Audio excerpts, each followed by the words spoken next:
intéressé aux questions identitaires canadiennes, québécoises. Et puis quand Natacha m'approchait avec ce projet-là, je trouvais que c'était un projet pertinent qui permettait de mieux comprendre l'islam de l'intérieur, de savoir qu'elle était aussi pour être le personnage principal du film, qu'on était comme ça pour avoir accès à une communauté, à une famille, à des amis de l'intérieur et de découvrir ça de l'intérieur. C'était vraiment un privilège pour moi. Donc tout de suite, j'ai été très intéressé par son projet. C'est une femme comme toutes les autres, juste elle a une croyance religieuse qui s'appelle l'islam, qui peut des fois s'habiller différemment, mais elle reste une citoyenne à part entière, comme n'importe quelle citoyenne ici au Québec. Et c'est aussi de voir qu'il y a toute une diversité de femmes musulmanes, qu'il n'y a pas juste un stéréotype typique de la femme musulmane, mais qu'il y a différentes opinions, même différentes façons de s'habiller. Différents points de vue sur la pratique de la religion. Et c'est ce qu'on s'aperçoit en rencontrant les femmes à travers le film, c'est qu'il n'y a pas une seule voix. Il y en a plusieurs. Et cette diversité-là, quand on est étranger à l'islam, on ne la connaît pas. On a l'impression que l'islam, c'est un truc... c'est une ligne droite, puis on la suit, puis il n'y a pas d'autre chose. Ouais. Alors que quand on rentre à l'intérieur, puis on voit cette diversité-là, ben, ça donne espoir, c'est rafraîchissant, puis en tout cas pour un non-musulman, ça donne le goût d'en savoir plus sur l'islam. Et je pense que de ce côté-là, le film réussit à donner cette ouverture-là à des gens qui sont non-croyants. C'est à moi, là, tu me poses ça, là? C'est surtout, en fait, des convertis qui jugent Natacha sur ses choix et qui interprètent les raisons pour lesquelles elle l'a enlevé et qui lui dictent c'est quoi la bonne conduite. Oui. Et ça, c'est fascinant. Et c'est justement cette image de l'islam qui fait peur aux gens qui ne connaissent pas l'islam. Et ces gens-là reproduisent les stéréotypes les plus exagérés qu'on entend de l'islam. Alors que l'islam, dans sa majorité, ce n'est pas ça. Et c'est un peu triste parce que c'est un peu ça que je suis en train un peu de me débattre parce que la raison qui a fait que j'ai enlevé le voile, c'est que beaucoup je le faisais par conformisme. Je suivais justement ces gens-là sans nécessairement voir qu'est-ce que moi je voulais personnellement. Et là, tu vois tout le débat d'essayer de vivre un islam de l'intérieur.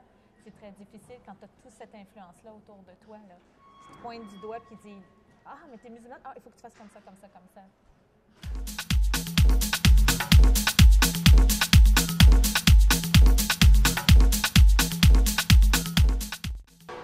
Mais je crois qu'on se la pose. La commission Bouchard-Taylor pour les accommodements raisonnables, c'est un peu un questionnement sur l'identité québécoise, en quelque sorte. On s'est questionné là-dessus. Je crois que c'est sain quand c'est fait de la bonne façon. Et je crois que ça s'est très bien passé malgré les personnages colorés qu'on a pu entendre. Je crois que c'est un exercice nécessaire. Je crois que c'est sain de mettre tous les discours sur la place publique, plutôt que de taire puis de faire semblant que tout est beau, tout est rose, tout va bien. Mais d'entendre des points de vue divergents, d'entendre même des commentaires parfois racistes, permettent de savoir d'où ça vient et de les identifier. Et je trouve que c'est sain et c'est preuve de faire preuve de démocratie. Un débat, c'est toujours sain, parce que si on se ferme les yeux puis chacun fait ses affaires, à un moment donné, ça va faire un conflit. Donc, c'est bien de sortir ça, puis voir à partir de sortir tout ce qu'il y a dans ton système et voir, quelles sont les solutions. Mais ceci dit, en tout cas, moi, c'est des questions qui m'intéressent beaucoup, les questions identitaires. Et je pense qu'au Québec, en général, on a une définition très étroite de l'identité québécoise qui n'est pas très inclusive, malheureusement. Et alors que l'histoire et l'histoire récente et même ancienne, c'est une histoire de diversité, d'enrichissement, de métissage même, mais qui a été évacuée quand même des livres d'histoire pour des raisons politiques, etc., etc. C'est un peu la même chose qui se passe en France, j'imagine. L'histoire de la France s'est construite sur le métissage, sur le brassage, sur des influences diverses. Et je crois que je ne suis pas un spécialiste de la question sur ce qui se passe en France, mais je crois qu'on essaie de redéfinir, de mettre une définition plus étroite de ce qu'est être français. Et je l'entends parfois en discutant avec des Français que le français blanc, tout ça versus un Français d'origine maghrébine ou africaine, ils ne sont pas tout à fait français. Alors, il y a cette espèce de double discours là, en France qui est ultra raciste. Mais au moins en France, on en parle, puis on en parle sur la place publique beaucoup plus qu'au Québec. De toute façon, tout discours par rapport au voile est sain parce que, comme avec ce documentaire-là, on voit les différentes opinions et c'est bien de savoir, c'est de justement découvrir que la question du voile n'est pas une question simple. C'est pas juste le fait, bon, on va passer une loi puis tu es obligé de l'enlever. Pour une musulmane, le voile, c'est très important, que ce soit une qui ne le porte pas ou celle qui la porte. Et donc, on ne peut pas régler les maux de la société comme eux ils pensent que c'est ça le voile, c'est un mot de la société, en adoptant une loi en disant, bon non, OK, là, nous, on décide que tu dois l'enlever. Je crois que comme la France et comme le Québec, c'est un pays démocratique et dans la démocratie, on a la liberté de choisir.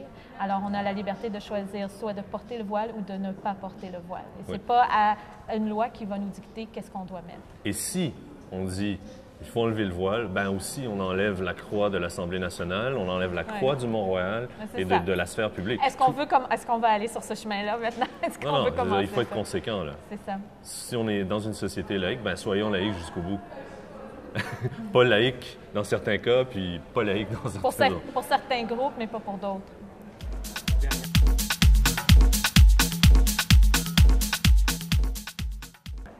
Non, j'ai grandi beaucoup avec ce film-là. Ça a été un processus personnel en même temps, donc toutes les étapes que je voulais franchir, ça faisait partie justement de ma démarche personnelle. En même temps, c'était une occasion de faire passer le message le message que je voulais, c'est de vraiment démontrer des femmes musulmanes autres que qu'est-ce qu'on a tendance de croire. De briser un peu les stéréotypes. Puis je crois que du début à la fin, je pense que j'ai réussi à montrer une autre image de la femme musulmane vivant ici au Québec. Et alors justement, à votre avis,